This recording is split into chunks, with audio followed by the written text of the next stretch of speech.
Hey, what's up, guys? You're back to Nerd After Hours, or Nah, as I'm thinking about calling it. It's a joke. And this is me and my co-host Carissa, and we're gonna be talking about a number of items. We're mostly gonna be talking about the Labyrinth, because we just rewatched that movie. But we have a few other topics we'll be getting to. Guys, if you're new here, consider subscribing. We talk about all sorts of things, mostly nerd stuff. Maybe we'll mix in a little sprinkle of some real stuff there and there. You know, we gotta piss off the churchy folk. Anyway, guys, and as you guys can see, we both have kitty sidekicks. Meow. Yeah. So, Only 3 little kittens left, but she's here to stay. ah, yeah, Yeah. that is some good news though. That's some good news. They got homes. It's bittersweet, but they got homes. So, Yeah. anyway, so let's go ahead and let's talk about the Labyrinth movie, because I think that is the big thing that we wanted to talk about for this week's episode. So, I'm excited. yeah, that was an interesting movie for me. For the viewers at home, I had only seen clips of this movie and hadn't really watched the whole thing before. So Carissa got to be there through my whole experience of like, what the hell is that? Yeah, I think you were a little disturbed. I don't think you realize quite how many things are disturbing when you're watching it as a kid. But when you go back and look at it as an adult, so it's kind of interesting to have fresh eyes that like haven't been indoctrinated into it, going, "Wait a minute, this is a little fucked up." And I'm like, "Yeah, you're right," but um, uh, before I get into anything meta and I corrupt whatever your fresh thoughts are, what are your initial thoughts on the Labyrinth? Okay, well, first of all, it was an entertaining movie. I want to go ahead and throw the positive stuff out there. I was definitely Right. entertained. I loved the puppetry. I wish that more movies did that, like, like added more puppetry in today's media, because as much as I like the 3D animation of a lot of movies, puppetry really makes the aliens and monsters and things feel like they're definitely more like a physical being, and Hmm. makes it have a bit more realism to it, in my opinion. Um, which actually is kind of funny, because it led me to watching some other movies that were older that had puppetry elements to them. So afterwards, Yeah, yeah. So I watched The Critters. I don't know if you've ever heard of that horror movie, but that was what I I watched. have. Yeah, well, it's an older, like, 90s 80s movie, horror movie about aliens that like eat everything. So I could go into that later, but Oh, I think you told me about that. yeah. Yeah. Well, watching The Labyrinth made me want to watch that, because like, like the puppetry. So so it kind of inspired me to do that, and to be honest with you, I think that the Critters movie was a little bit less disturbing.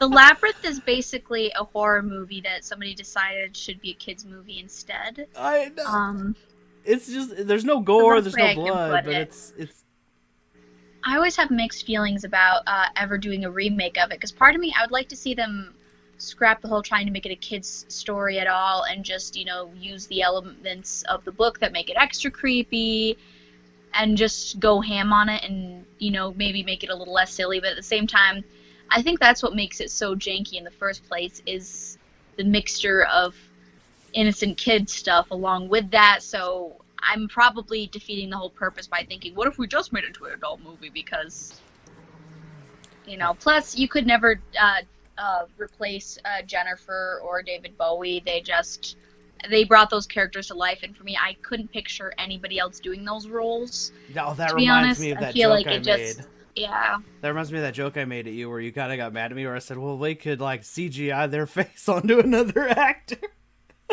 doesn't work. That's not how that works. It's not just about the looks; it's about everything. Oh yeah, Okay. the way they move, the way they present the Yeah. lines, etc., etc. Yeah, like you just, you can mimic, but you can never replace. Yeah. Um. Um, Also, like, watching it as an adult and knowing what I know now, like, versus I think when you would watch it as a kid and not knowing anything. There are a lot of things that I think that are creepy that you think are creepier. Like the Goblin King is way creepier now that I'm older because I'm like, bro, that is a child you are talking to, sir. That is a child. Oh, you're gonna love some of the quotes I'm gonna pull up. I've got my book right here, Okay. where I've taken notes. Oh my goodness. Might have to buckle up. Buckle up, Buttercup. We're about to get wild. Sorry. I could relook it up, but I believe, yeah, he's definitely old. The actors, he's definitely old enough to be her father during the making of this movie, and they could have just as easily acted in other movies as father and daughter. So that definitely adds a creepy element that's being presented as a love story. But I don't want to put it so hard on Jim because I don't think he was trying to do that. But then a bunch of wine moms watched it and was like, "Oh, this is romantic." Yeah.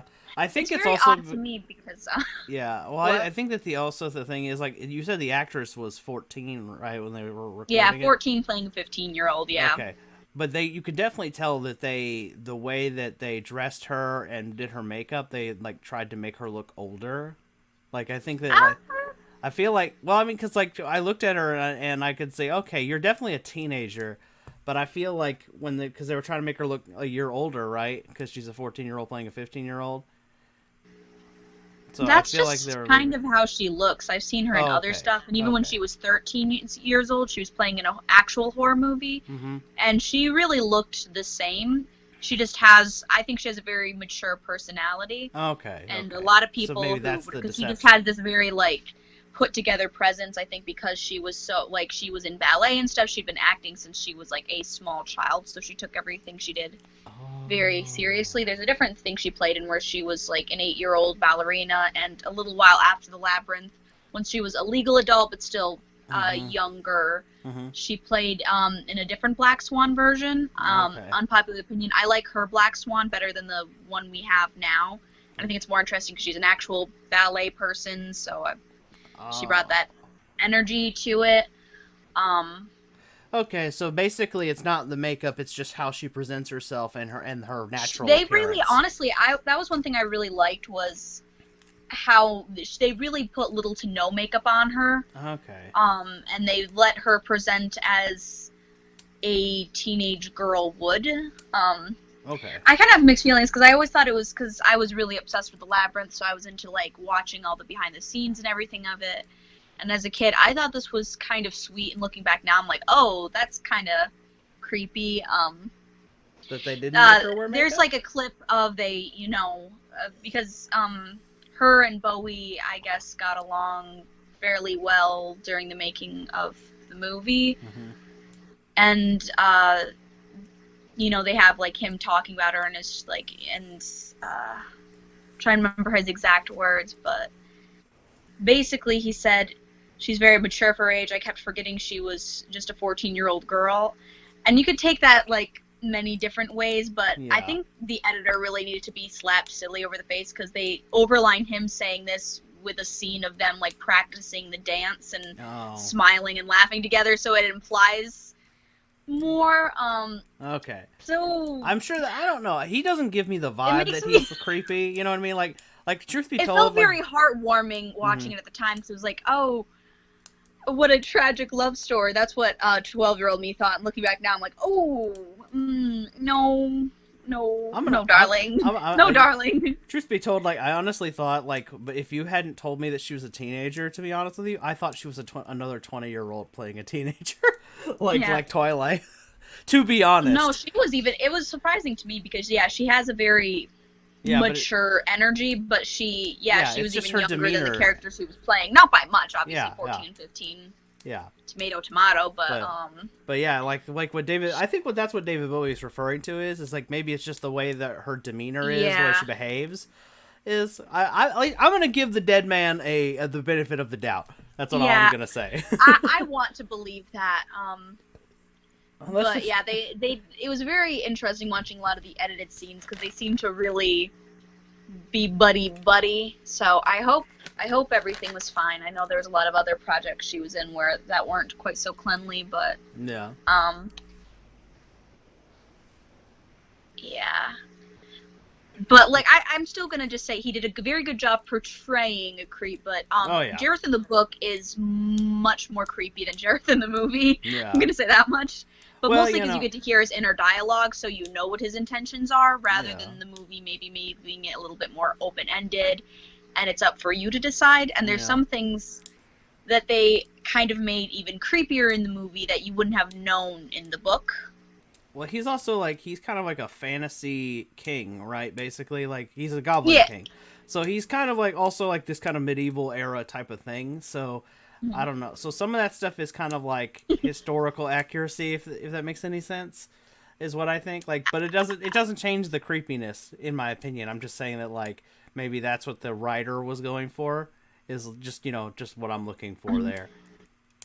So Jim Henson was the one who wrote the movie and the book, right? Okay. And he wrote it with his daughter in mind because he watched his daughter coming of age and basically had it as like an allegory of the struggles that girls go through coming into womanhood, right? Mm-hmm. Um, and the character of Jareth is meant to be like the teen girl fantasy, and he originally actually had Michael Jackson in mind for the role instead of Jareth, and he had people talk him out of it and said, no, I'm telling you, David Bowie's the one set for the role, and because he had enough people pointing him that way, he ended up going that way. Mm-hmm. I definitely think that was the right decision to go with, but then again, it would have been more character accurate with what we know now. But I'm gonna need a drink. there's probably an alternate universe somewhere where In the multiverse, there's he played Jareth instead, but yeah, I have a hard time picturing anybody outside of Bowie ever doing that role. He made that role what it is. Since you mentioned the multiverse thing, could you imagine for a split second if there was a way to use the multiverse for entertainment purposes? Like, here's what I mean. Here's what I mean. Rick and Morty does. Yeah, I know, but like, yeah, like you know how they have the TV with the dimensions and stuff. Like, yeah. That's what I want that TV. I totally want to now. I totally want to see what a movie would be like if a different actor from that time frame had played that character, just out of curiosity more than anything. Yeah, it just like the smallest things like that could change the outcome of everything. Yeah. Can you do the monitor thing to pull up pictures? I can. I can certainly. Okay. Google Labyrinth Jareth Bulge. Jareth Bulge? I don't think this is You didn't mention it once while watching the movie, so I need you to notice. Alright, Google Labyrinth. Gotta see what I'm talking about here. You need the visual to understand how extreme it is. Bulge? Yeah.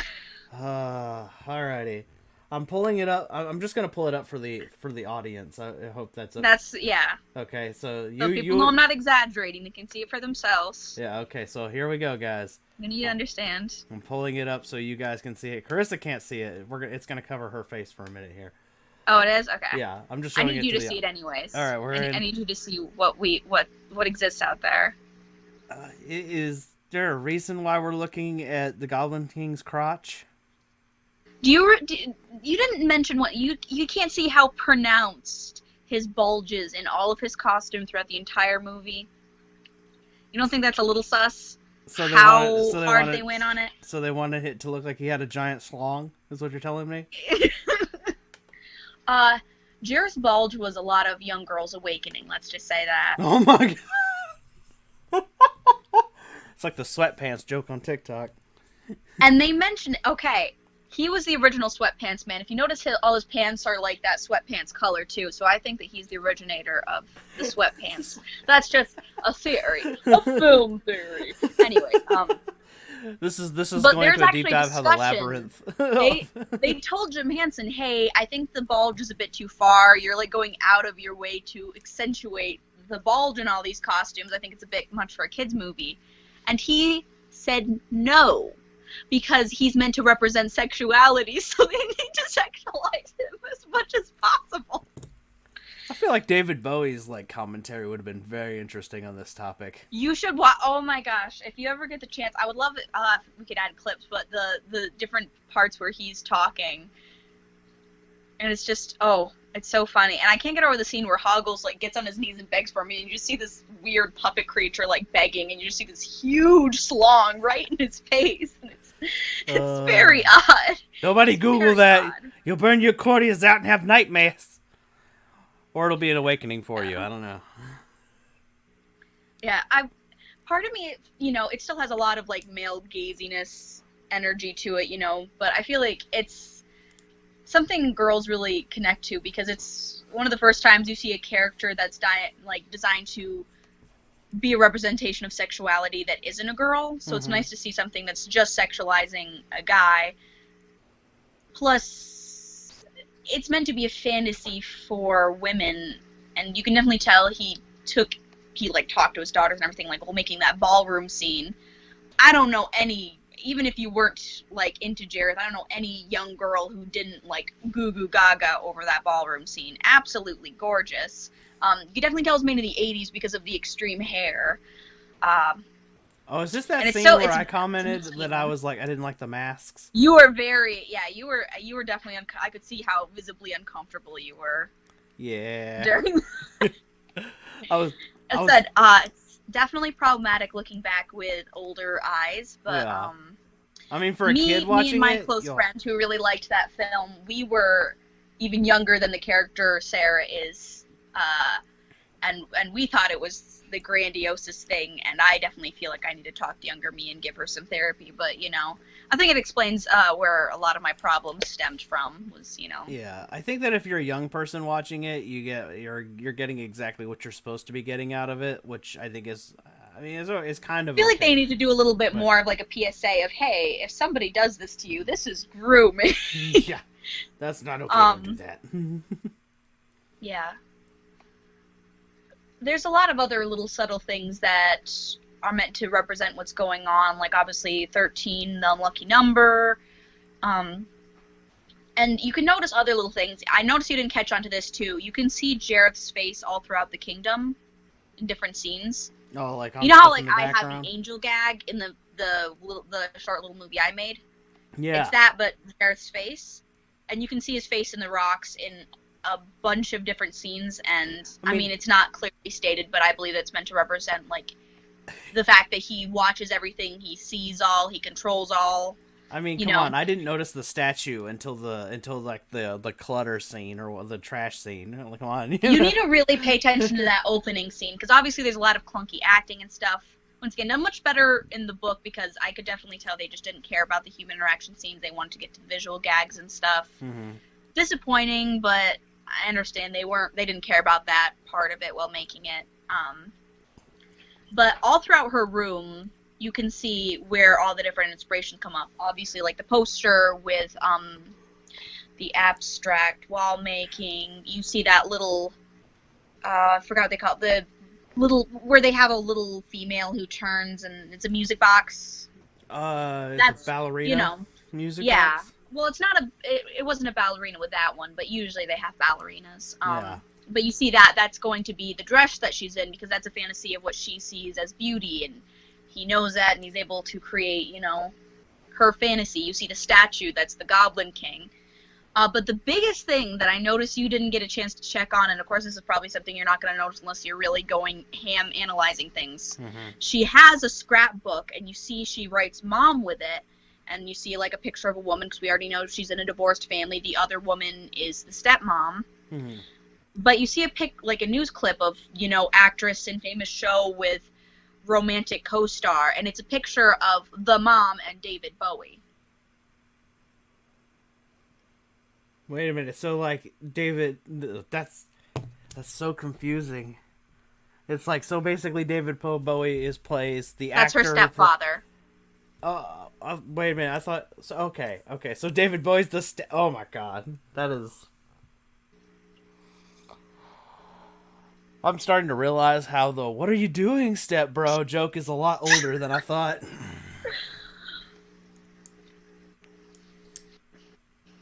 Do you have any thoughts? None that I can share for YouTube. That's all I can say there. Just, oh goodness.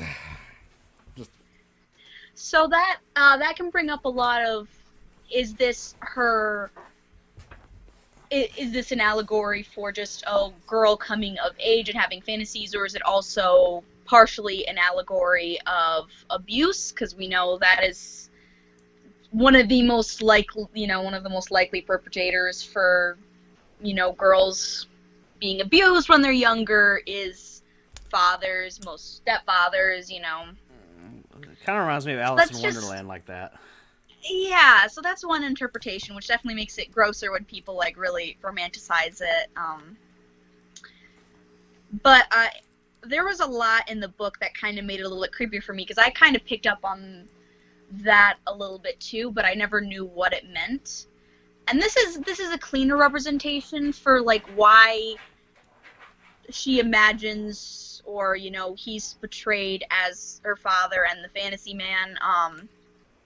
In the book, you get to find out a lot more of her mom, and obviously we're seeing it from her inner monologue as a young teen girl, but we can look at it as adults and go, wow, her biological father is clearly the good parent, and the mom is irresponsible and isn't, she's putting, other things above being a mother. Definitely reminds me of like the Twilight parent dynamic as well, where we go back and look at it again and we're like, wow, the dad was the good one and the mom was kind of the crappy one in the situation. But the mom is an actress, like what she wants to be, and that kind of shows why she might be as obsessed with acting, because she wants to be a successful actress, like her mother. She's rehearsing lines that she's supposed to say. Yeah, and it's very. And her go ahead. Her stepfather's the one who gives her the music box too. Interesting. I was gonna say that's like the weird thing is for me is that it's also it's very meta. You know what I mean? Like she wants to be an actress, and then like the stepdad is the Goblin King, and it's all like, oh my god, there's just so many intertwining commentary there, and it's and then the question is like, are we overanalyzing it, or like getting too much for it, or is it like actual symbolism? I mean, it's kind of fun though when you think about that, because like, you know what I mean, like people catch stuff like that even in things like Star Wars. You know what I mean? Like they'll go back and overanalyze it and say, well, this is kind of like this, and then it's kind of going, so how much of that is actually a part of the element of creating this movie or this story, and how much of it is just something that we're seeing. So it's like, I think that is what I think what makes a great movie versus a good movie. A great movie has people talking about it decades after it's been created, like Star Wars, like The Labyrinth. These movies. A lot of the same people who worked on Star Wars worked on The Labyrinth too, just so you know. It was like a lot of the same puppet that is series just a great coincidence. So, yeah, Jim Henson did a lot of the puppet type stuff in the first Star Wars movie, so he did. It was around the same time era and everything too, so that's amazing. I didn't know that. But yeah, in the book it talks about how much she romanticizes her mother's relationship and wants a relationship like that.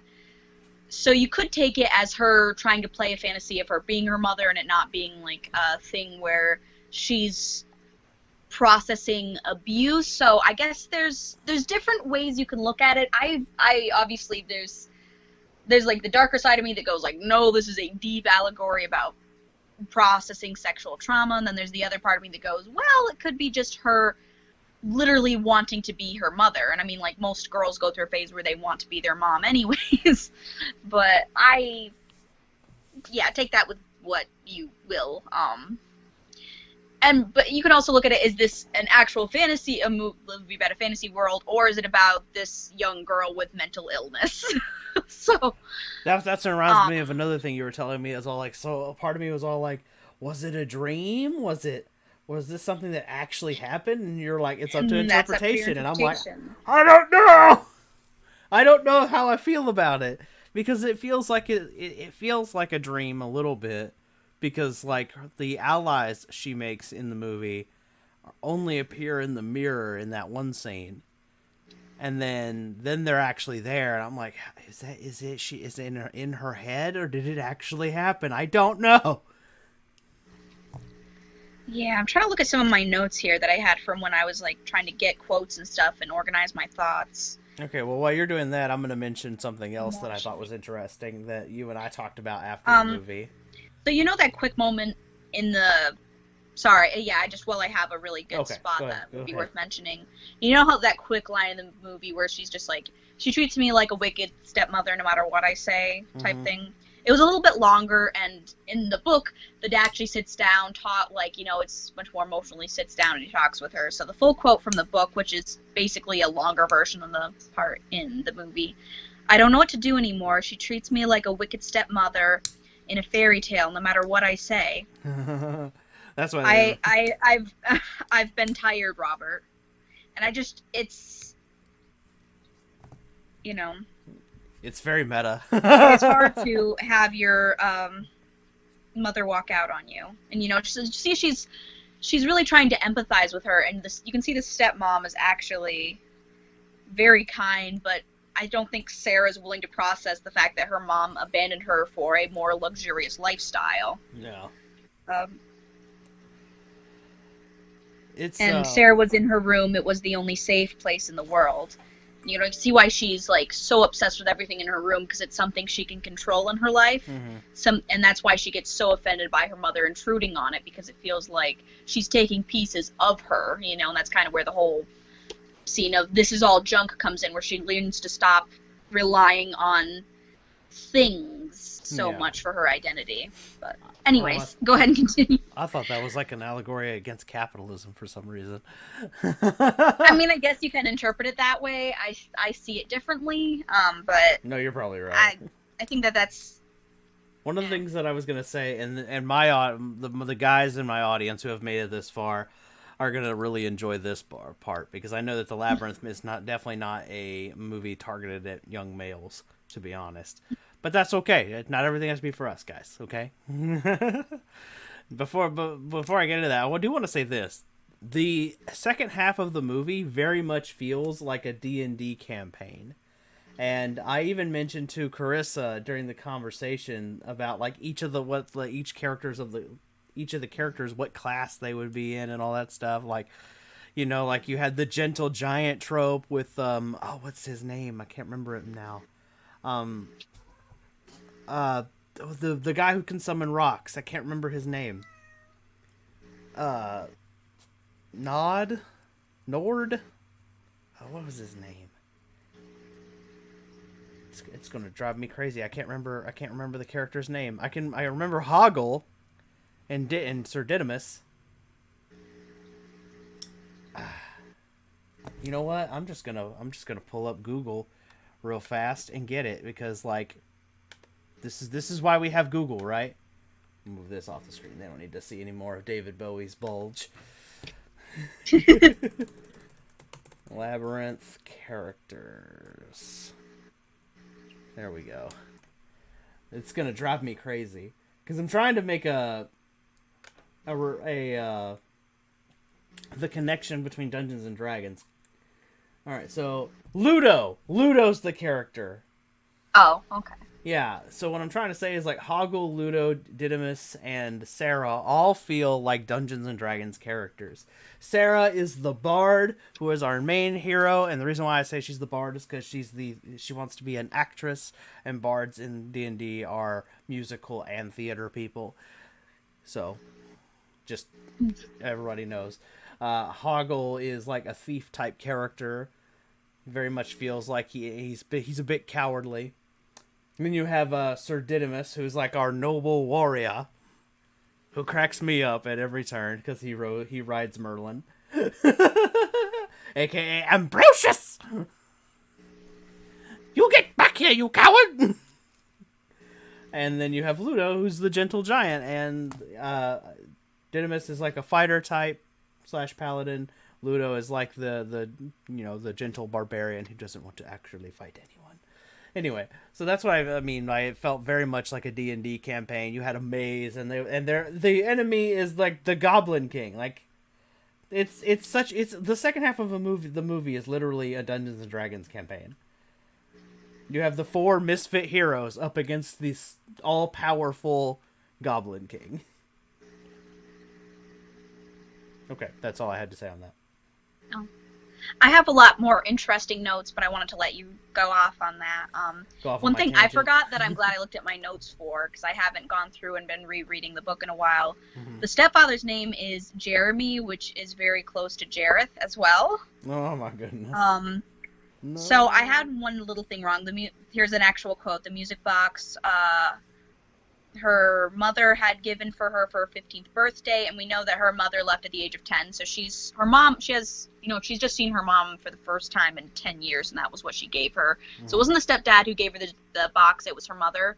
My bad. I made that creepier than it needed to be. Yeah, but also we know the names. Jeremy had danced with Sarah, smiling down after this. After this ties into the book.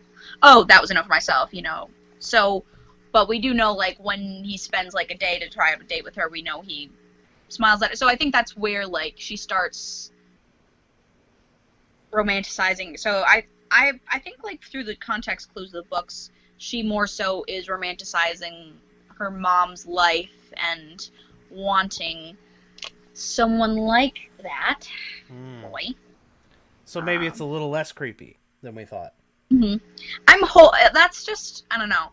And I think there's a lot more context clues for, like, obviously it's not that uncommon for, like, kids to hate their baby step siblings, so it's not, like, something you need a bunch of explanation for. But I think it's really interesting to note how much she lets out her anger on Toby because he's more so a symbol of her broken home life. Mm-hmm. And I know, how it's actually kind of played up for laughs because it's, badly acted, badly shot, where, she hears the baby crying, she comes in, she says, I hate you! I hate you! Yeah. It's very cheesy. Up. But the one thing that's funny and makes it not funny and actually really kind of, I don't know, I think it's interesting is the quote in the book instead is, I hate her, I hate you. So she hates her stepmom. Yeah, and I don't know, I just think that, I don't know, there's just something really interesting. She calls him, says, you're not my responsibility.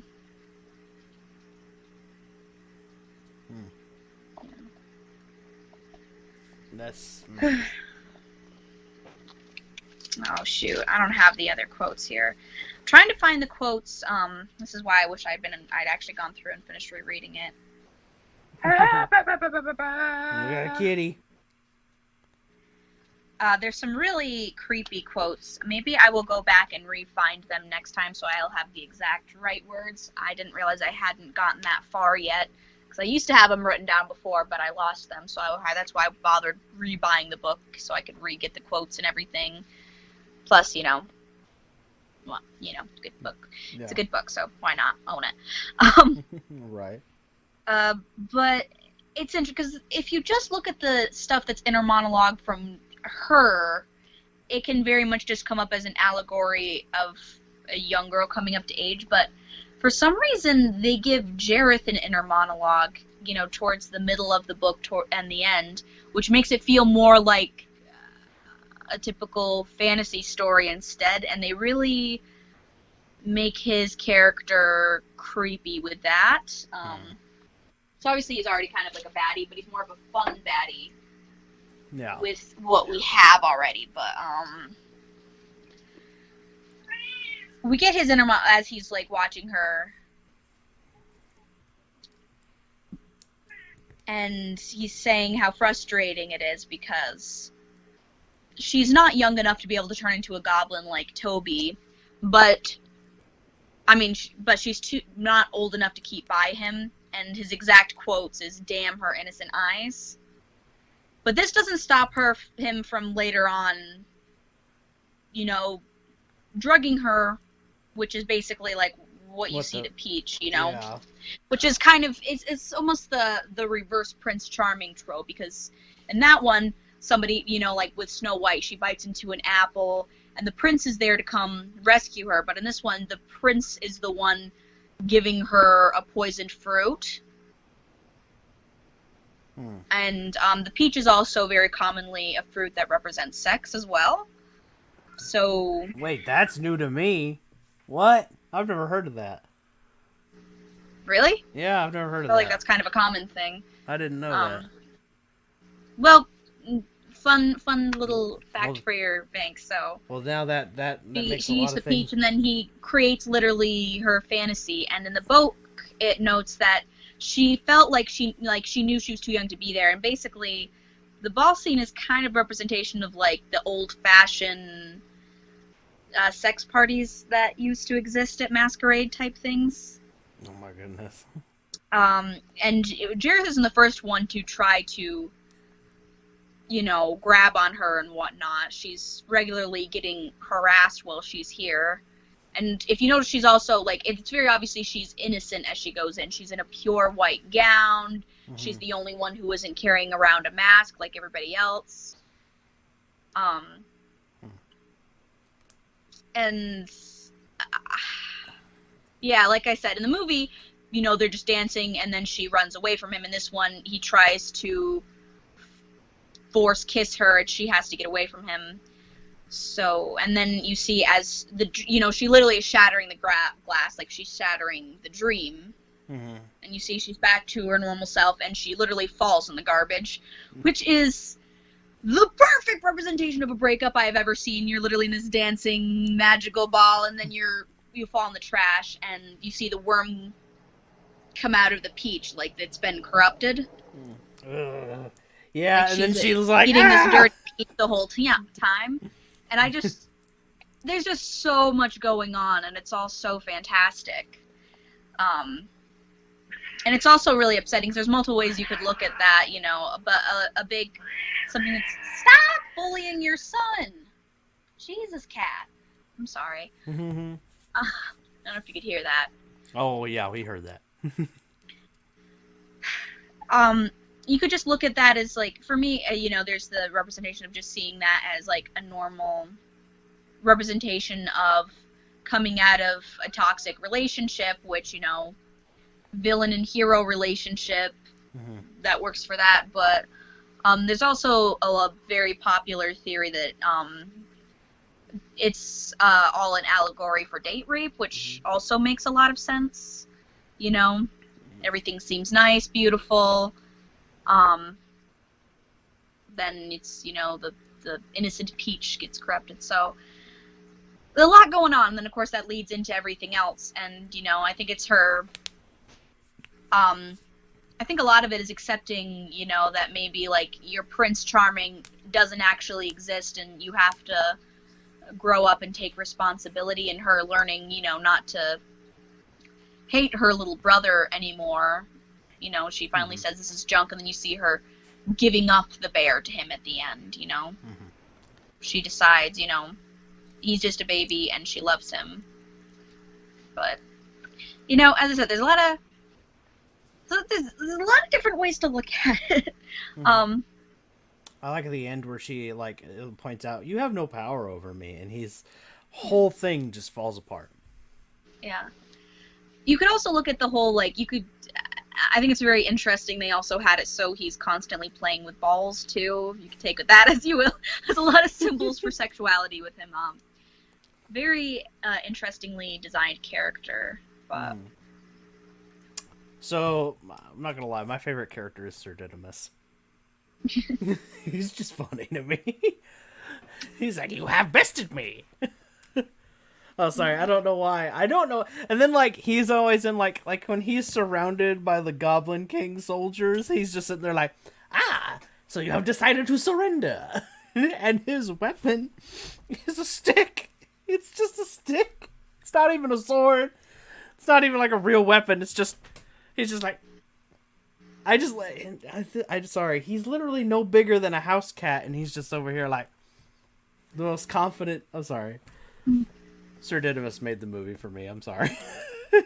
You're just like... It's definitely cute. Ludo's usually, a fan favorite to, make stuffed animals and toys out of and stuff, but yeah. I think Sir Didymus definitely could use a little bit more love. I want a Sir Didymus puppet for my Yu-Gi-Oh channel. I want a character like him. Well, there you go. Get a little inspiration. Yeah, that's another thing this movie does make me want to do is like what makes me want to look into like more practical effects because like I can do some amazing stuff with my computer. You know what I mean? Like I can hurl fireballs and lightning bolts and all sorts of stuff like that. But I can't but I'm over here like, man, could you imagine what I could do if I added puppetry to my repertoire?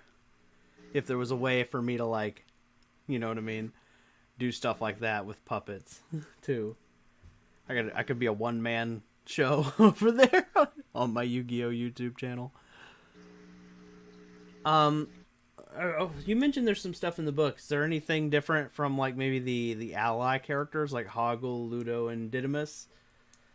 They're extremely unimportant in the book. I gotta be honest with you. I believe so. The movie made them more important than they actually are. See, the movie is more. The book doesn't feel like it's made to be something fun for kids, and yeah, I think it more so focuses on a lot more of the eternal things, whereas the movie is trying to be for kids, so they're throwing in all these different funny gags and stuff that kind of just feel like they're meant to be fun distractions, but, they're also meant to be, her imaginary friends, so of course they're going to be fun distractions for her, Yeah.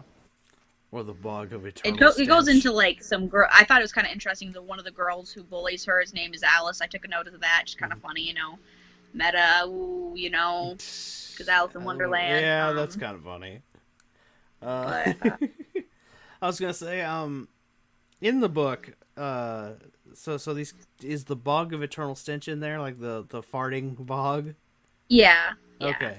So that was everything is the same in the book because obviously it was made by the same person. You just get more inner dialogue, and I don't think he was. There was some. I was trying to remember what it was with the fires, but they were more so talking about. It was just kind of. It felt like it went by in like a flash where they were just talking very businessman-like, which was kind of interesting to me, rather than like super crazy. It was like we're throwing off our heads, but we're talking about it as businessmen. So. I think most of the interesting stuff is kind of the story and kind of what's going on behind the scenes and explaining some of what's going on inside of her head. And just little things like, for her it was so hard to, like, give up that ring because it was one of the last things her mom gave to her. Things like that. Yeah. But, it's also kind of like she shouldn't feel so much pressure around her mom because if her mom was a good mom, she would still be... Because it's not like her mom's dead, Her mom's just choosing to not be around. I'm sure I was saying it's kind of interesting, like, movies that focus in on bad moms, because I feel like we're all so used to having, like, a deadbeat dad. But, give deadbeat moms, their screen time. They exist, too. Let's shame some bad moms here, along with the bad dads. Mommy issues are a thing, 2020. Mommy issues. Well, 2021. Soon to be 2022. Wow. No, don't remind me. We don't need to talk about 2022. In fact, we're gonna put 2022 on hold and start over again in January. I think that, we're just gonna skip January. We'll go straight to just June 2021 again. Sorry, that's a horrible joke. Some high schooler is gonna watch this and be like, "No! Don't lick me. You gotta stop this, boy. You're in trouble."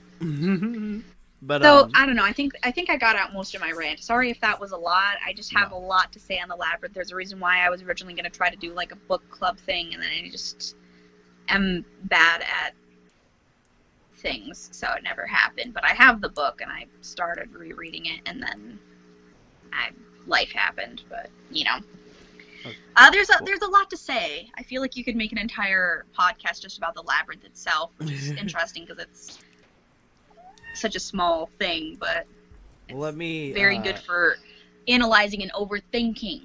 Yeah, it is. There was one more thing. Like, I think that I was getting a really good, like, I think we were getting a good giggle out of like all the stuff that, like, the gags that made me laugh, like the bog that that just farts. I was in there like, oh my god, it's fart jokes. Yeah. And then like how they have little spots that look like a butthole. I honestly, as I say, like, when I rewatch it, I generally will just skip that entire scene because it bothers me so much. It's so disturbing to me. Why is it so disturbing to you, if you can answer that question?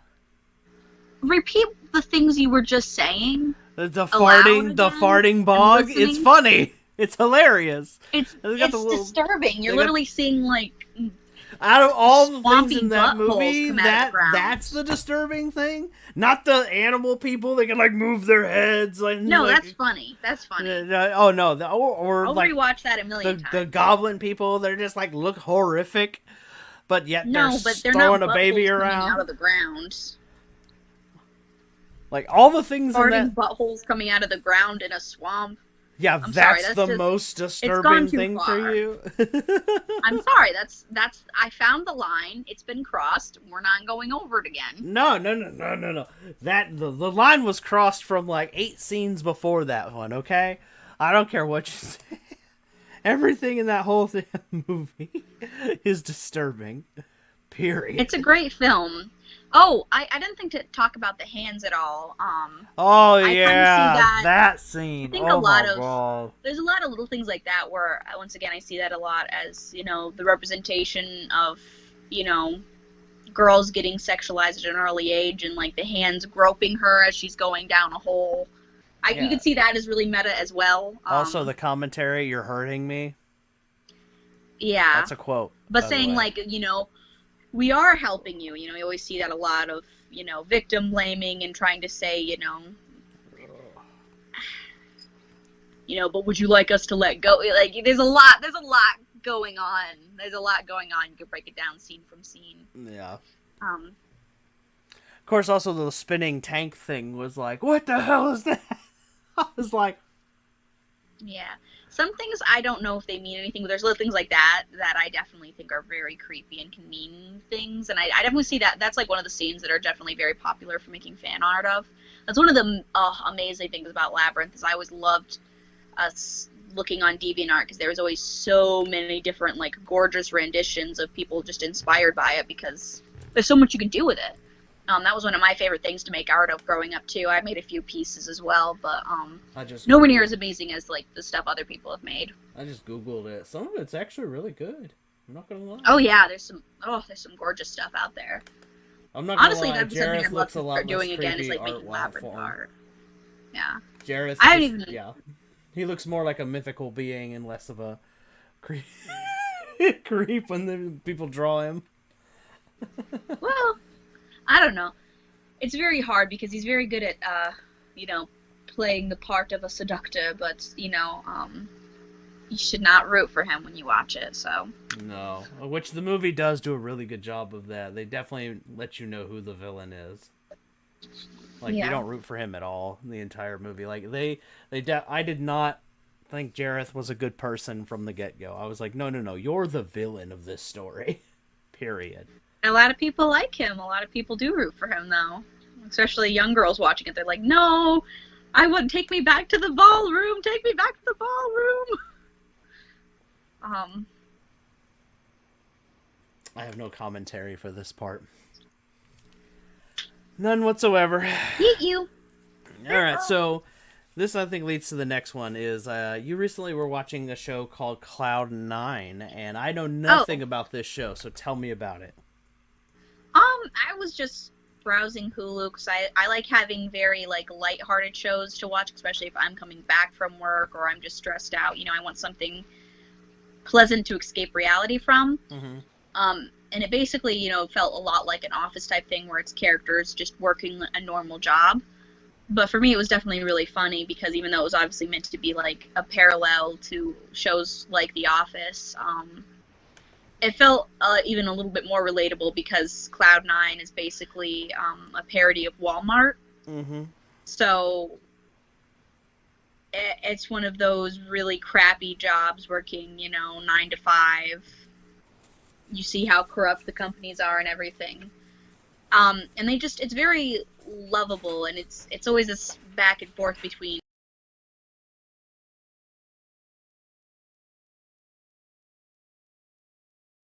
Okay, so sorry about that. Technical issues. Let's get back to Cloud 9. You were saying. Basically, it's just very relatable for like scrummy poor people, Mm-hmm. us down here, and what our work life is like versus like somebody who doesn't have to worry about the little things. I thought it was really cool that well, the main guy is your typical main guy in the fact that he's like a nice guy, and you know, A nice I feel guy, like it's really quote popular unquote. to make like main characters Jewish. So that was Wait, kind is of he an big, which I actual mean, I nice guess I can guy relate or to. a nice guy?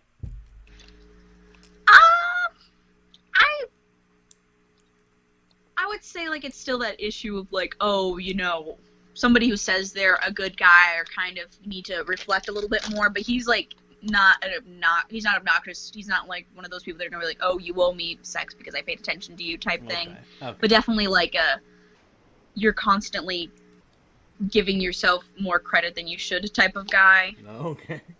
Squishy, squishy, squishy.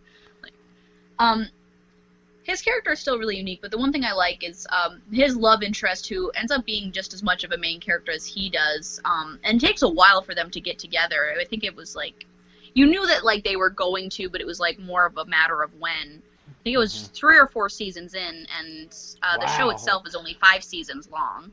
Like, so whole seasons they went without. Yeah, but when we meet her, she's been working there for over a decade because she ended up having to work there because she was a teen mom and then ended up just being stuck there because she couldn't afford to do anything else. Mm-hmm.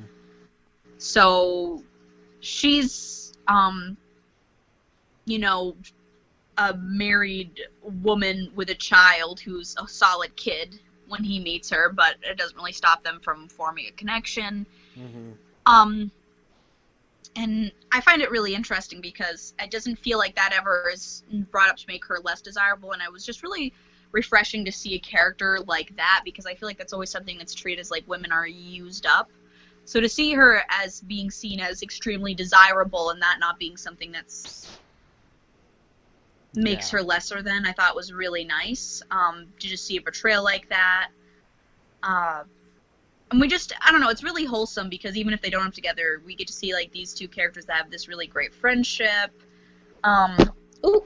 Help! We've fallen and we can't get up. I thought it was really nice how it was established that like there was problems in the marriage beforehand because they kind of end up being stuck getting married because, you know, oopsie teen pregnancy, and kind of that attitude of you don't have to, you know, stay with somebody just because of that, and it's never too late to start over. And we see her finally get out of that rump because she has somebody who's there to support her. I was originally kind of annoyed because like they ended up having towards the end them having a big fallout, but of course they end up getting back together, and I just was kind of annoyed because I thought they were originally doing that because, oh my god, hey, Hitler, no. For the record, that's the name of a cat. It's a joke. Hitler. Don't freak out. No. Hipster. Hitler. Hipster. The name is Hipster. You rotten boy. All right, 1 second, guys. We're having some more technical difficulties. I am covered in coffee. Are you okay, Carissa? Well, my bed has coffee stains and blood stains now, so I guess that's befitting of me. Ah. Come here. You gotta stop. Can you just stop? So many things to play with, and you've got to play with that cord. Stop. I love you, but you gotta stop. Mischievous little guy. Anyways, Do you want she me ends to up cut that even out? like having 2 children with her ex-husband and still gets together with him, and I thought it was really nice that he never treats her children like they're kind of like a nuisance, or in the way he fully like embraces his role as a stepdad. And it's never like, I thought for sure they were gonna have to have some kind of plot line, Hitler, where they have a child together, and it never happens, and I thought that was kind of nice too, where it's not seen as like the pinnacle of anything. Are we experiencing difficulties out the wazoo this evening? Or Yes. what? Oh, also having like a lot of main characters that aren't just white people, even though the main dude's still a white guy. Like a lot of the other characters aren't. So that was nice, and that they weren't just given like, you know, they weren't just one beat characters. Yeah. I think a lot of it was very simple. I was kind of annoyed because it seemed like they had a very good setup to have something that could last a long time, but they chose to end it finally after only 5 seasons. I mean, they did a perfect wrap up of everything, but it was definitely like very annoying for me because I thought that there was still a chance they were going to make more, because when I found it, the show had only started in 2016 and they'd even gone over the pandemic. Oh, so great, the pandemic episodes, very accurate. As somebody who was working in a service industry like that during the pandemic, they really brought in all of the emotions and steps and what it was like. It was really, it was like watching a fever dream for sure. Um, but it was kind of those things where I liked that they didn't like let the show get to a point where it died a brutal death, but also I was really sad because it felt like such a good comfort show and I'd really grown attached to these characters, and I only got 5 seasons with them. But I don't know. Well, you know what they say, It was all good definitely things nice. must come to an end, right? Yeah, it's definitely worth checking out if you like shows like The Office. It definitely has a little bit of a depressing message of like, hey, progress is, slow and steady and everything, which isn't exactly what you want to hear, but Yeah. an accurate one, very accurate. Yeah, it felt like you were hanging out with people you actually knew because they had them doing Like, normal poor people stuff. yeah. So, like, there were people that, like, like, that if I, like, because I used to work at Walmart, so, I'm sure that there's probably a lot I could relate to with that. I think you would. I know you're not into like normie stuff, but I think you would enjoy it because you've worked at a Walmart. Yeah. I think you would find it very relatable if you're looking for just like a quiet watch. Also, there's a lot of like little gags in between that very much, like, just weird stuff you'll see happen at stores, and they'll just, instead of, like shows like Family Guys, they'll have cutout scenes and stuff. Mm-hmm. It's like that, but they'll just cut to something happening in the store that's like the kind of weird shit you would see at a Walmart. Like, you see just like a kid up on the top part of the shelf and people around them shopping. Like, it's no biggie that there's a kid that somehow climbed all the way to a top shelf.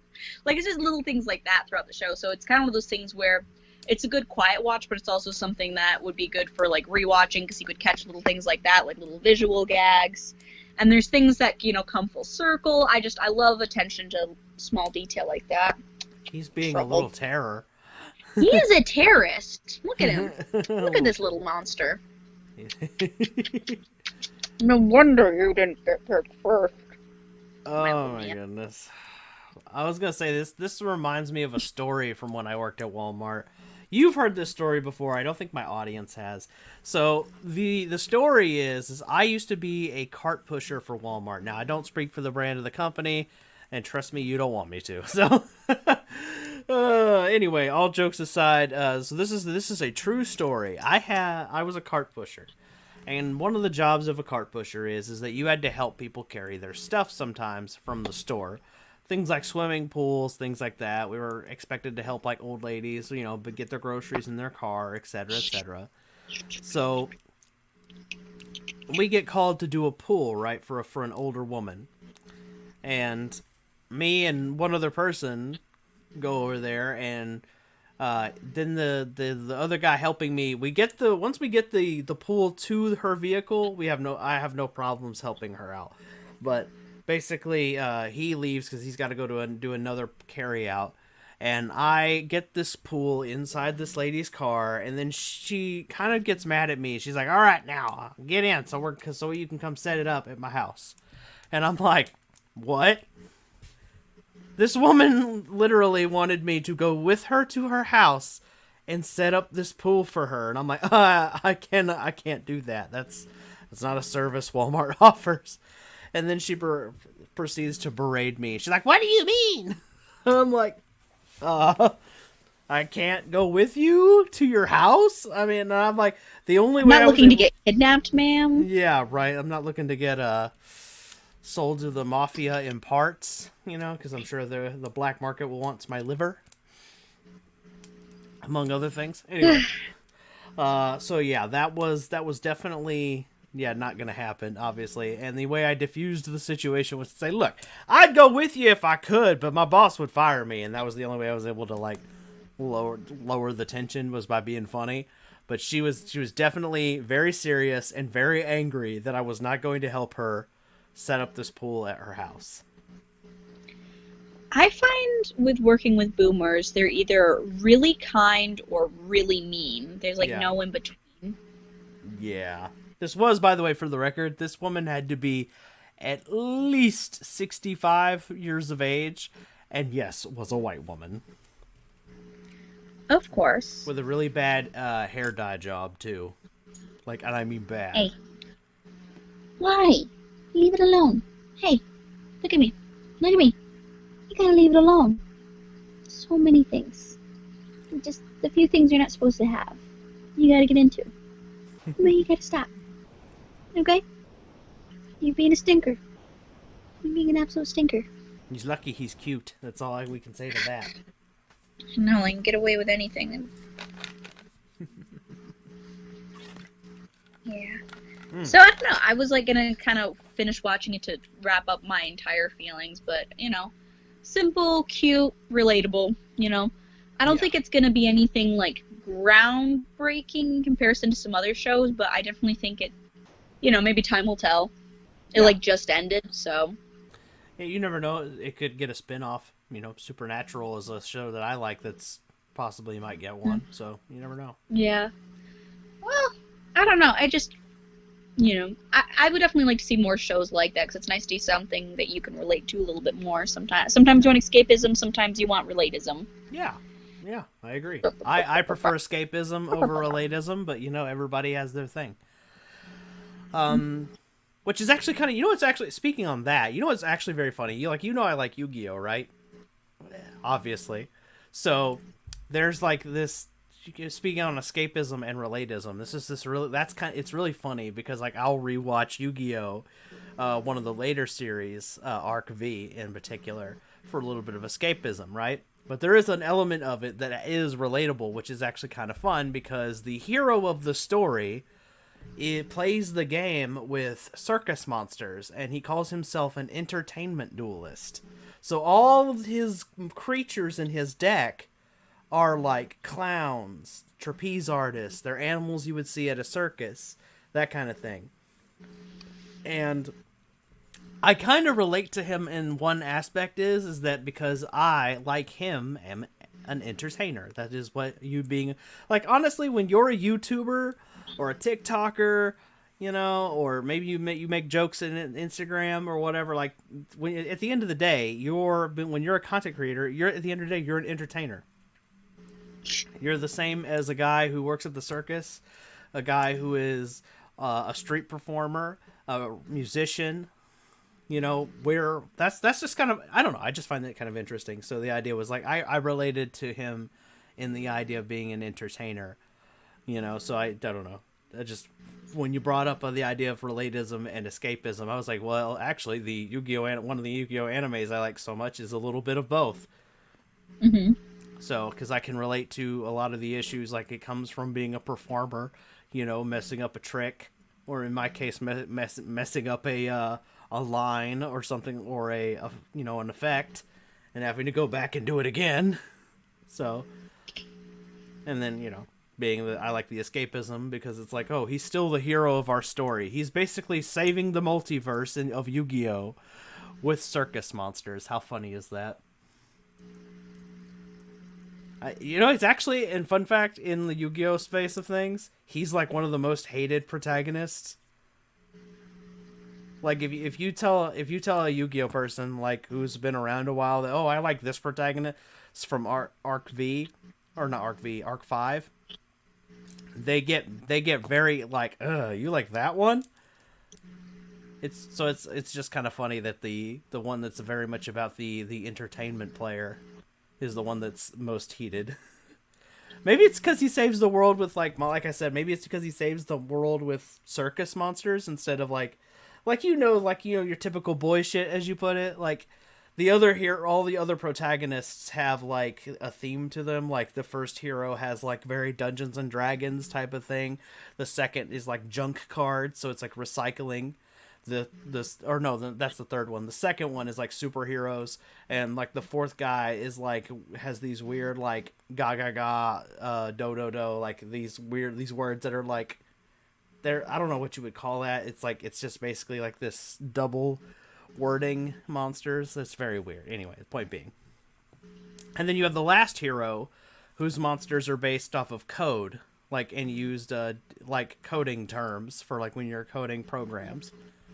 So like each of the heroes has a very serious theme, except for this one, who's got like, I save the world with clowns and hippopotamuses and, you know, and lions who jump through circles. You know what I mean? Like, so it's just, and his one of his like ace cards is called like Smile World or something like that. So it's like, you know, so he's saving the world with fireworks and happy. I don't know. So, and yet he's the one that I like. I like the other guys too. Don't get me wrong. I just thought that was kind of a funny thing that the one guy I like is the one that they don't like because he's a clown. It's okay. I'm Team Jacob. I understand. You're used to being a pariah. I'm used to being oppressed in the nerd world. Being discriminated against. You walk down the street and you're treated as a laughing stock. On multiple levels, I'm sure. Speaking of being a pariah or you know, being discriminated against, this is like at the last one of the things that's going to be going into one of our spicier topics is we're going to talk about some real world stuff. But before we get into that one, we're going to talk about this news story that I briefly shared with Carissa privately, but we're going to talk about it. Is the new Superman is now officially bi.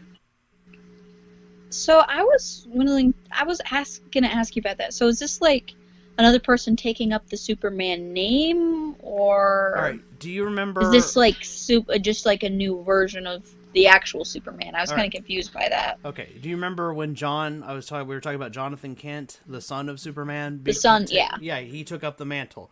Well, from what I understand is happening in the story is the original Superman has to go off-world for some reason.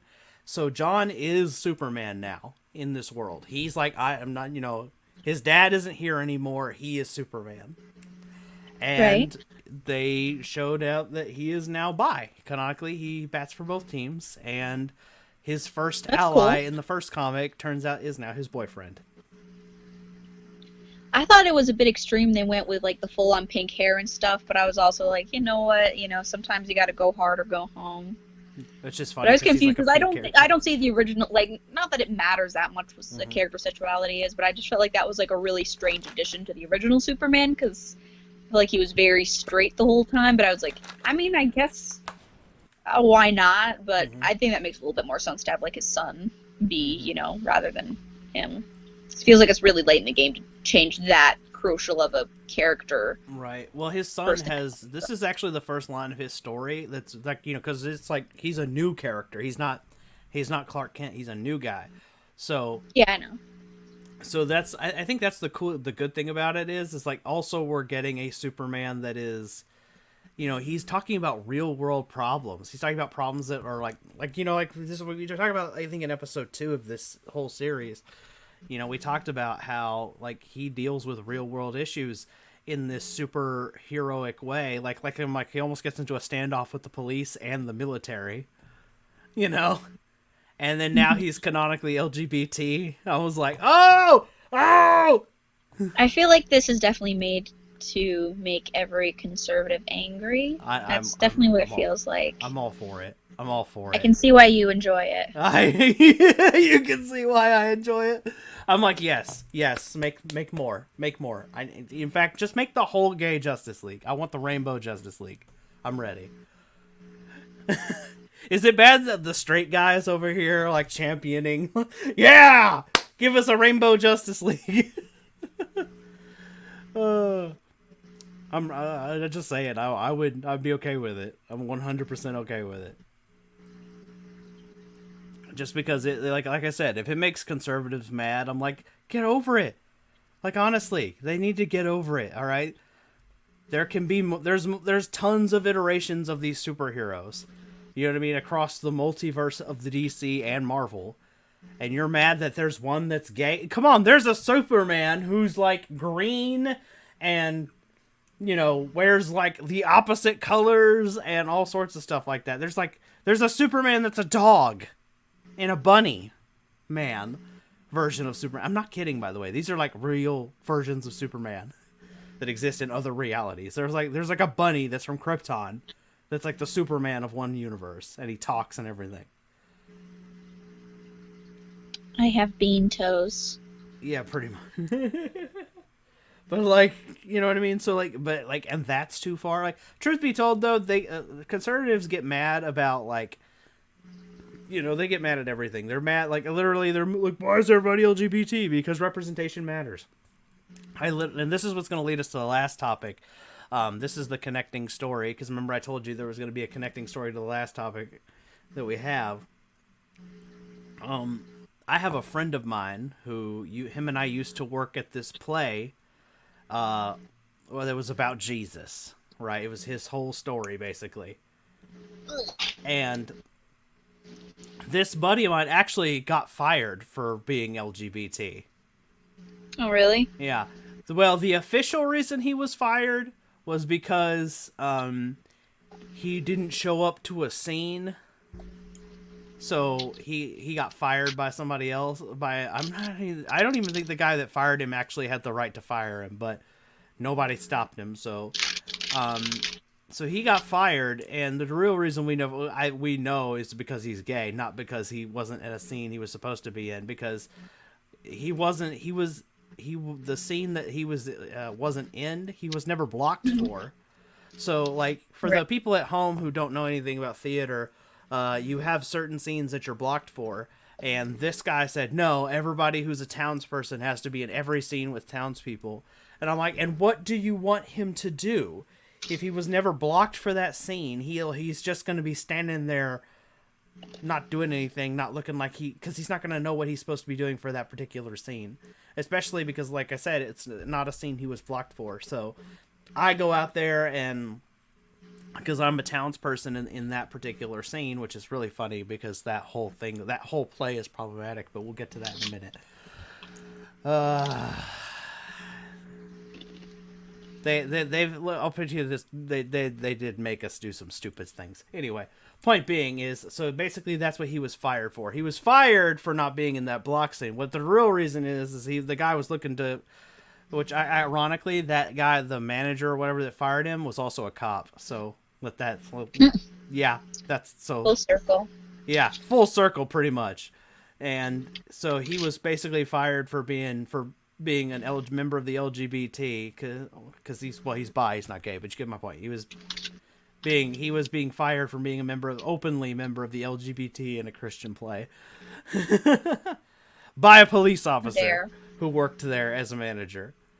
As a side gig, and that guy, the way that actor, that manager was a total dick. If he ever sees this, this is for you. I said what I said. Well, now somebody who I used to work with at the province is going to share that with him, and he's going to be like, anyway. It's okay. I'll seduce his mom. Dad. I like it. Anyway. Point being,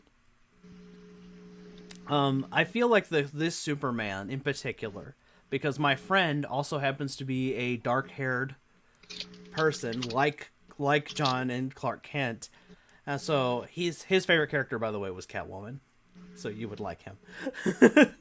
But I feel like he could have really used characters like every time I see this, like Jonathan Kent and the new announcement about Tim Drake, I just over there think, man, I wish that this version of this character or this character existed back when we were teenagers, because I'm like, you know, he probably could have used this. That's what we bonded over, by the way, was comic books, because we were both nerds.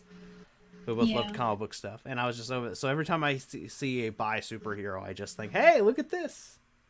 You know, I just wish that had been around when we were kids. So for my friend, you know, so that's why that's so, and with, we got one that wears one of my favorite superhero symbols. In case you guys at home don't know, I'm a big Superman fan over here. So I'm just saying that, like, you know, I think that's awesome. Like, one of the biggest superheroes in the DC universe, canonically, now has a bisexual son, and he is the new Superman. So I'm all for it.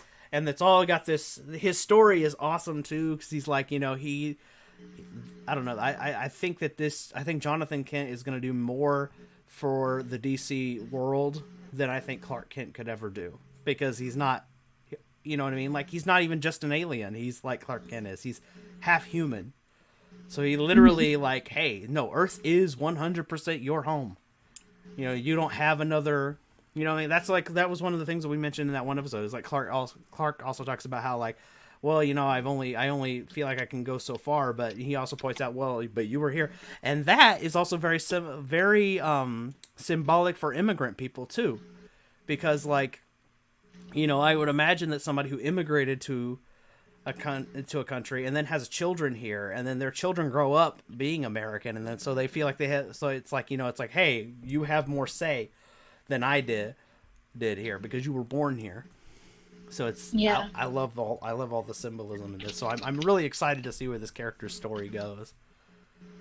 I really like just them finally letting characters grow, because I always get so annoyed by they keep like redoing it, so you're just basically hearing the same story over and over again. When I enjoy watching the change happen. Yeah. Like, I like that there's some actual growth going on. Yeah. It's about time, to be honest with you. Like, let these characters who've been around for, like, you know what I mean? Like, I don't care if you want to keep them around for 50 years before you make them change, but let's have them change over time. It's Right. time. It's time to let these heroes kind of go on and build, instead of like reinventing like Bruce Wayne and Clark Kent. Maybe it's time to start talking about Nightwing and Jonathan's Superman's story. Yeah. Stop talking about, maybe it's time for Bruce Wayne and Clark Kent to hang up the cape and let the next generation of heroes come out and start focusing on them. I mean, it might seem a little silly, but, like, and it's not like those older heroes are going away. Their story is here. It just maybe finally has an end. So, I don't know. Well, I don't know. I like seeing, if nothing else, them grow and change. I think Superman was definitely the perfect character to pick if you were going to pick any character to, like, grow up and be a dad. I think he's the perfect dad character, but like we were saying last time, like, I just, let let Batman be happy. Like, let them get past things. It gets kind of tiring. Like, the fact that we have to keep redoing Spider-Man's story because Peter Parker has to be a high school student. It's like, well, yeah, that's how we start out seeing him, but it'd be nice to see him go on and do bigger and greater things. And I think that's kind of what makes a lot of nerd stuff tiring, is because it's like you're watching the same thing over and over again. And it's like, I would like to just see the next step, Yeah. One thing that's really great in, like, How You Met Your Mother with the character Lily and Marshall was, we start out with them in college, and then they grow up, they get engaged, they get married, and then, you get to see them getting their first, like, real apartment, house, kid, their second kid, you get to, for me, their characters are a lot more interesting to watch, because we get to actually see them grow and change rather than just stay in the same spot, I would like to see a lot more of that. There's, like, this weird thing where it's like, the story ends at a certain point, and that's not how life works. Life is a continual story that keeps going. Yeah, I agree. So it's definitely, I think comic books is definitely about to enter a whole new age, I think. And I think that, honestly, that some of the fan favorite characters are going to get retired, and they're going to finally have, like, their kids be, like, the new hero or whatever. Because, I mean, there's only so many stories you can tell about Clark Kent. There's only so many stories you can tell about Bruce Wayne or Steve Rogers or Peter Parker. These stories are kind of like, look, it's great. Bad guy stops good guy. We're all here for it. But there's only so many ways to keep updating these characters, and eventually you're just going to be rinsing and repeating the same story over and over again, because, frankly, these comic book companies can be lazy. They have proven it in the past, where they'll retell Spider-Man's story, and instead of him, like, needing to go home and use a rotary phone like when he was initially written, he'll have an iPhone. So it's, what I mean, but it's still the same story. It's just like, oh, I better answer Aunt May. No. That's why actually that's why I'm really enjoying Dark Ages right now, because like they have like a version of Peter Parker who's telling the story of this horrific event that happened, and he's older. He's an older Spider-Man. It's like he's got gray hair on the side, and he's Hmm. got like a 7-year-old daughter who's got her own Oh, Spidey suit, and yeah, anime Parker. Anna that's May. cool. Her name is Annie May, and her nickname is Anime. That's funny. Yeah, it's cute. Uh, and like it's a really fascinating story. Like I haven't gotten in too much into it, but like from what I'm seeing, it's very fascinating. Like you have the first story where it's like, oh, this horrible event happened, a bunch of superheroes died, and all the electricity in the world died out. Like imagine a giant EMP wiped out the entire world.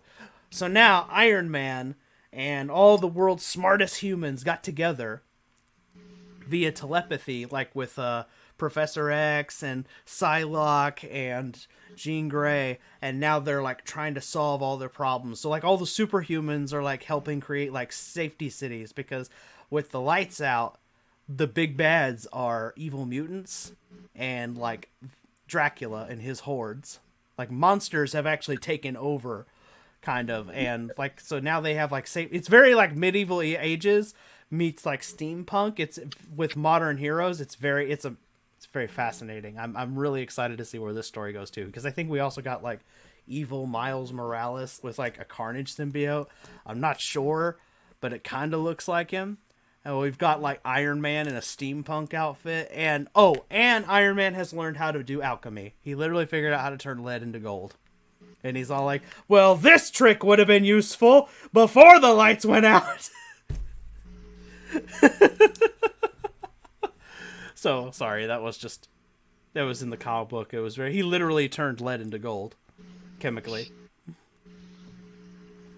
It was just very funny.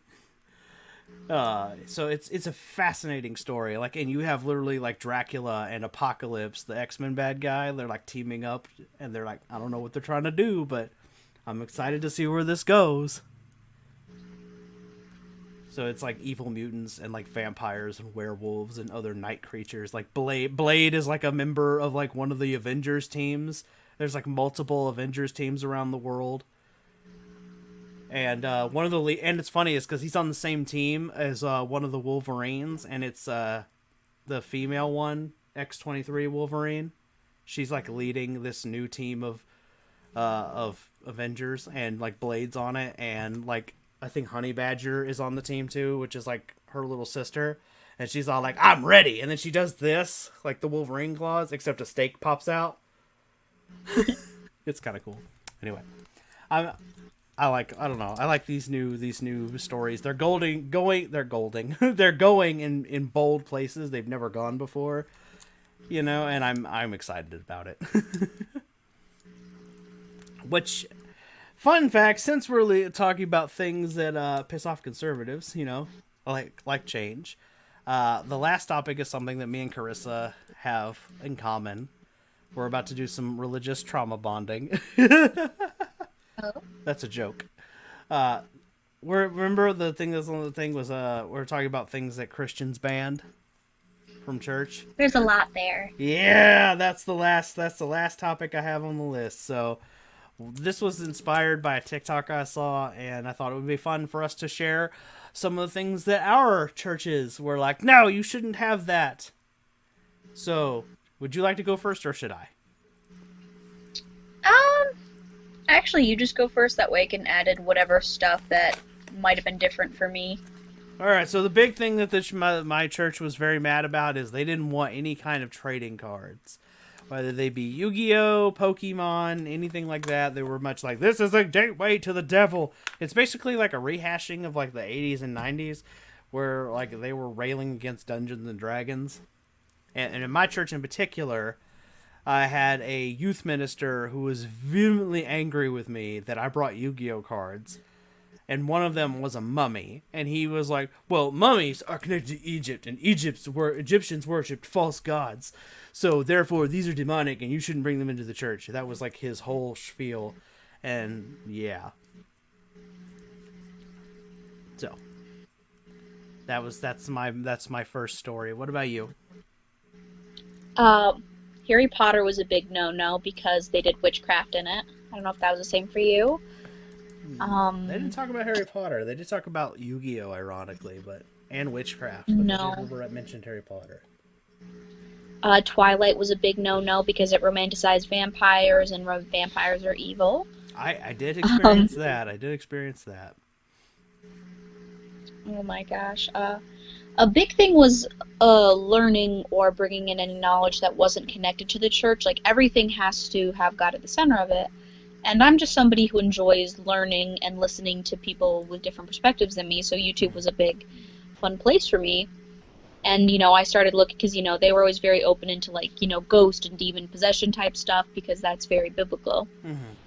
And I kind of was looking into a lot more of that kind of thing, and then ended up stumbling into paranormal and aliens, and ended up learning like how much evidence and stuff there is out there for aliens. And I was just kind of casually talking to my parents about that, and my mom said, you really need to be careful watching that kind of stuff because it can bring doubt into the Bible. I'm like, well, why does that have to be connected?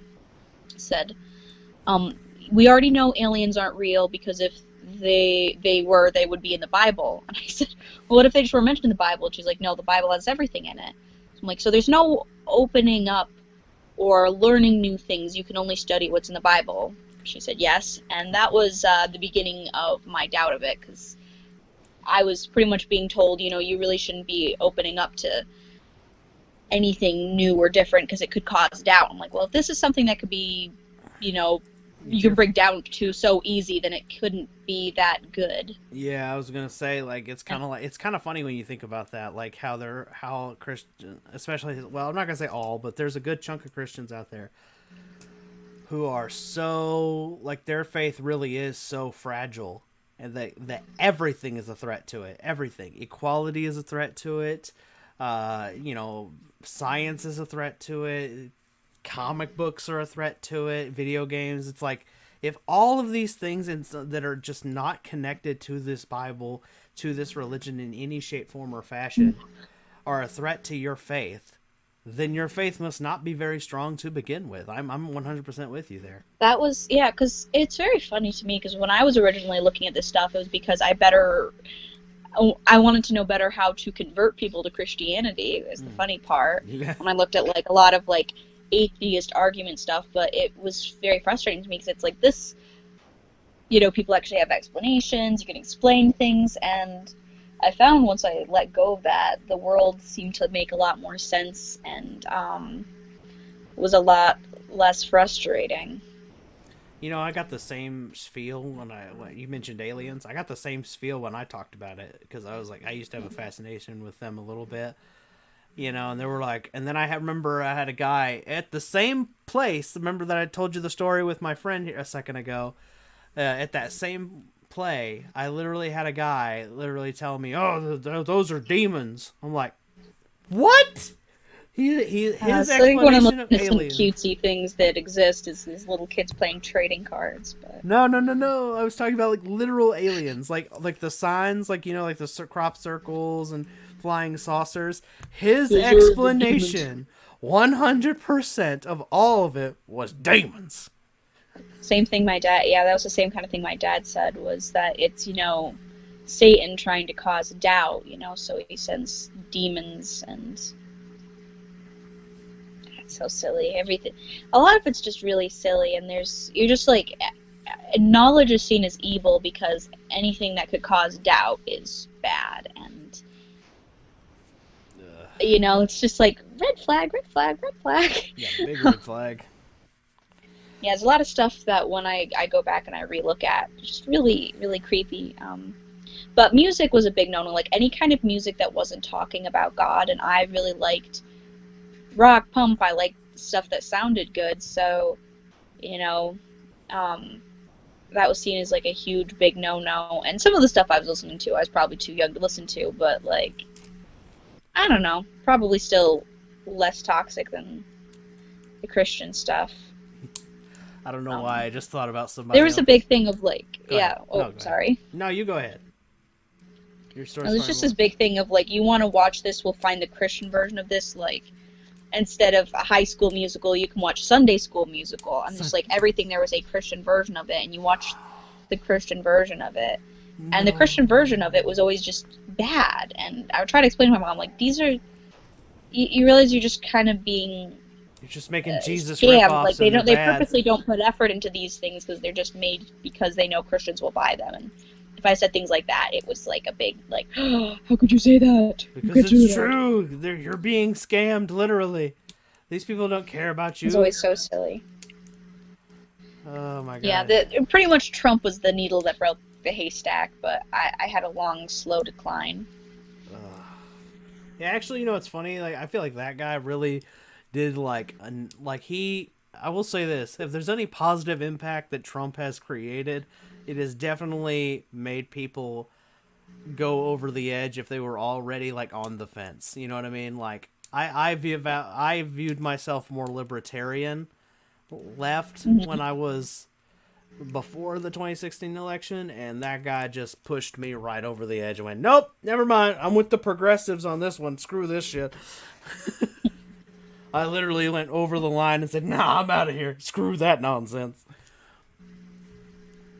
Everything became polar extremes. Yeah, and it was like, oh, no, never mind, none of that. But like, yeah, so the same with like religious content, like too, stuff like that. It's just on that stuff. It's all just bad, and you're right. It's 100% correct. None of these people would care about the project they're working on. They're just doing it to, because they know that they'll buy it. So, you're 100% correct. That makes me wonder. Does that mean there's like? I wonder how many other things are there out there that have like a Christian equivalent. Like, I've heard of like Mormons. Bugs Life, Cars. Oh, you know all about this. Shoot, what are some of the other obvious ones? I mean, obviously VeggieTale does parody stuff, but VeggieTale is actually good. There's probably more, but those are the two main ones where they've just made Christian copy and paste versions. B Movie is one of those ones. What movie? B Movie. Oh, okay. There's a Christian version of B Movie, and it's very bad. Do they have any? I wonder if they have any more popular ones like Harry Potter or the Avengers or anything like that. I can't imagine it would be good. A good video. There's Bible Man, that's kind of like a Christian superhero, but there's this one lady who rewrote Harry Potter for Christian people, and they're all like Christian cowboy wizards. Oh my god, no! And it's hilarious. Why are they cowboys? A video of it. Wait a minute, why are they cowboys? Because Christians are cowboys, and Hermione's a very good cook and submissive because she's a good Christian girl. Oh my god. Yeah, you'd get a kick out of it. I'll have to send you that one. Strange Onions brings all the greatest things to the table, but... Oh my god. Am I gonna get a kick out of it, or I'm gonna be infuriated? Oh, I think you'll get a good kick out of it. It's pretty funny. I'm just gonna be sitting there like, what the fuck is this? I think you'd like Strange Onions. Oh my god. I feel like the companies that make this stuff, they're just like, they're literally like you said, they're just... Oh, it was just like a fanfic thing for free, but... it was like an angry mom who didn't like the fact that that Harry Potter had witchcraft in it, so she wanted to make a Christian version. Oh my god. So instead of like magic, what do they like pray to Jesus? They pray to Jesus. Which is really funny. That reminds me, it's really funny that we were talking about this privately, and I'm gonna let the audience know this one. So I'm a pagan, right? So, and the reason why I chose paganism is because they have the opposite philosophy to Christians in that, like, how Christians are like, we gotta tell everybody! Pagans have the opposite philosophy. They're very much like, oh, if you're destined to walk the path, you will find it on your own. Which basically just means if you're interested in it, you'll seek it out. Yeah. And I like that philosophy much better than trying to, like, tell somebody they have to believe this thing. I'm like, no. Because you can do it, and it's very flexible. There's very much like you can do things how if it feels good for you, that's you're probably doing it right. That kind of thing. Hmm. It's like the hippies of religion, basically. It's the joke that I make about it. It's very relaxed.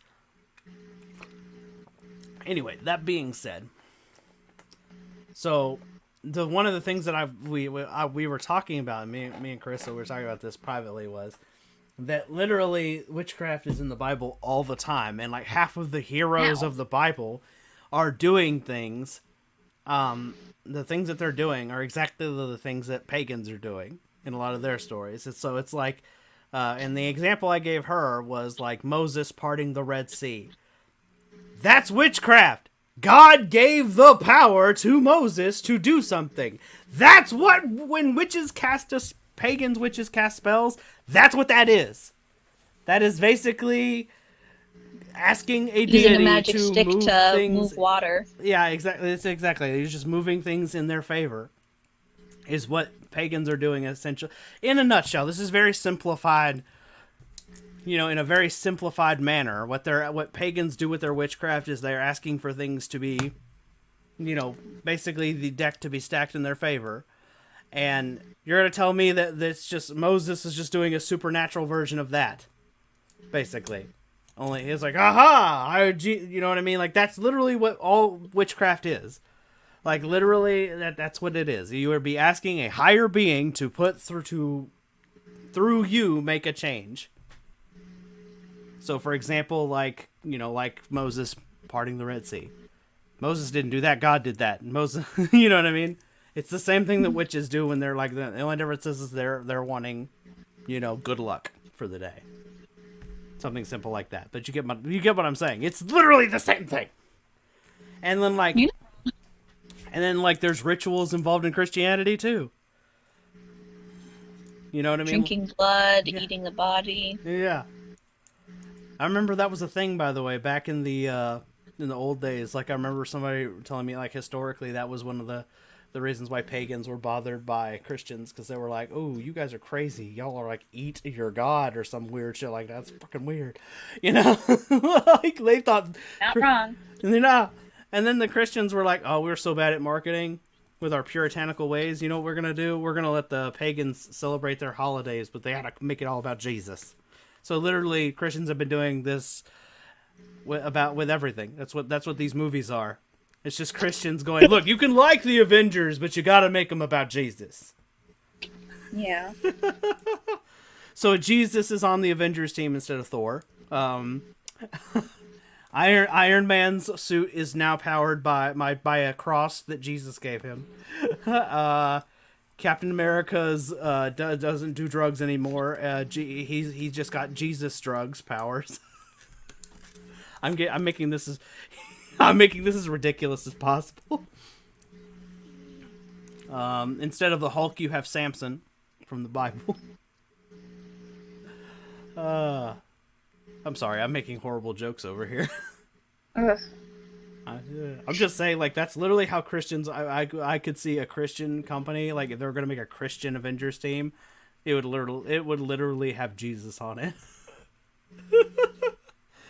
That's one of the. There's a shirt I had that my mom got everybody in the family, matching one, where it's Jesus on in like a fireplace, and there's a bunch of different superheroes like surrounding him, Mm-hmm. and the little bubble above Jesus' head says, "And that's how I saved the world."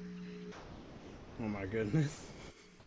And that was something she gave all of us. And one of the times Carolyn was over at my place and she wanted to borrow a shirt, I gave her that one. She said, "I just want like one of the baggiest shirts you have," and that one's like a large men's size shirt, so it's pretty baggy. Mm-hmm. And she's like, "This is the funniest thing I've ever seen. I'm never giving this back." And I said, "Okay." So now she just has that shirt of mine. Oh my god, that's great. That has Jesus at the center of it, and it's like saying, "And that's how I saved the earth." My high school boyfriend has one of those too. So Oh my she's just matching with my high school BF, Oh my god. wherever he is right now. Oh my god. That's how old that shirt is. Oh my goodness. Anyway, there you go. That's just me and Carissa's trauma bonding over religion. I feel like there's a lot of like, are we missing out on a payday here? I think that we could write better stuff. Could you imagine that? How pissed off do you think Christians would be if you and I started a company where we rewrote popular stories but with a Christian twist and made it good. And then it was like, oh, by the way, your best selling stuff has been written by a pagan and an atheist. Mad would they be? I think that could be pretty fun. I'd do that. Oh my god. I mean, to be fair, Christianity isn't all bad. I mean, truth be told, the worst of it is the Christians are the worst part about it, to be honest. Oh, I love Jesus. I just don't like a lot of the people who like him. Yeah, exactly. That's what I'm getting. Like, Christianity has some good parts. It's just the worst parts are always the human beings involved in it. You're so cute. You are. But then again, you are, little man. There's bad people in every group, and there's bad people that are just going to take advantage of other people anyway. So It's true. I just think it would be hilarious. Like, could you imagine if there was an actually good story of like Jesus being a superhero on a superhero team? Like, I still think one of the best Christian propaganda things ever created was VeggieTales, and it's the weirdest concept ever. But I feel like yeah, I just find it funny. Like, I don't know why. I'm just picturing could you picture okay, never mind. We could make it good, but it'd actually be a good story. But the Christians might still not watch because during the hiring process, if I'm gonna make Jesus into a superhero, I'm gonna be historically accurate Jesus, so they're gonna be mad because it's not a white guy. Yeah. So basically, you would have this Thor-like character from the Avengers, but it's Jesus, and it'd be historically accurate, so it's gonna be portrayed by a person of color, and they're gonna be like, "That's not Jesus. This is my Jesus." And then it's a picture of Obi-Wan Kenobi from Star Wars. Oh my gosh. I would love that. Just replace all the pictures of Jesus with Obi-Wan Kenobi. Yeah. And just watch the movie. What if, I would love to, get, a gorgeous home and, have everything set up beautifully, but then, have a picture of Obi-Wan Kenobi next to the cross. And just have that nonchalantly, it's supposed to be there. And then just grow up telling my children that's Jesus until they one day find out that's not what Jesus is. I should be like, this is Jesus. He uses the power of force to make his body into wine bread. And then on your deathbed you go, no, by the way, guys, I didn't actually believe any of this. This was just a joke. Summer, and then come back and be like, hey, Grandma and Grandpa told us about Jesus. What the heck, Mom? Then on your deathbed, you're like, by the way, just kidding, it's a picture of Obi-Wan Kenobi. In the will. You just troll your whole family for decades. But that's Jesus. That's not Obi-Wan Kenobi, that's Jesus. You're wrong. If they never watch Star Wars, and if I'm a kind parent, I'm not going to show them the prequels anyways, How would they know? They're gonna know. How would they know? You didn't even notice that Jareth is her stepfather. So, unless you're really paying attention and looking for things, it might take a while. I might get a couple decades out of them before they catch on. It's the ultimate troll. Just to prank them. Oh my god. It's just a prank, Jesus. Bro. It's the ultimate just a prank, bro. Imagine that's the story the child has to tell their therapist. I found out after all these years that Jesus was just Obi-Wan Kenobi the whole time. And when I asked my mom why she'd lie to me about that, she said it was just a prank, bro. Just a prank, bro. I sat by the bedside every night and I prayed to Obi-Wan Kenobi to forgive me for my sins. I should have caught on because he was a white guy.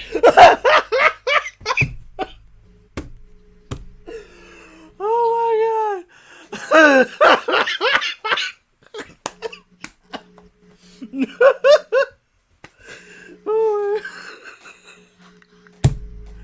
Oh god! It's not that funny. I disagree completely. That shit cracks me right up. Obi-Wan Kenobi is Jesus. And thus Jesus said unto me, hello there. Hello there. And I have the high ground.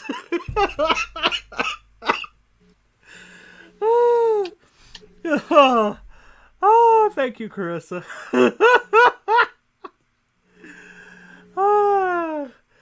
You literally have me laughing to tears over here.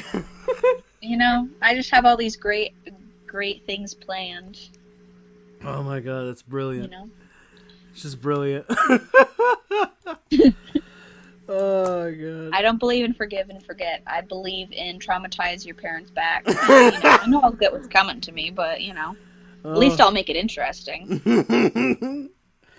So if speaking on that joke, how would you traumatize your parents back if you could?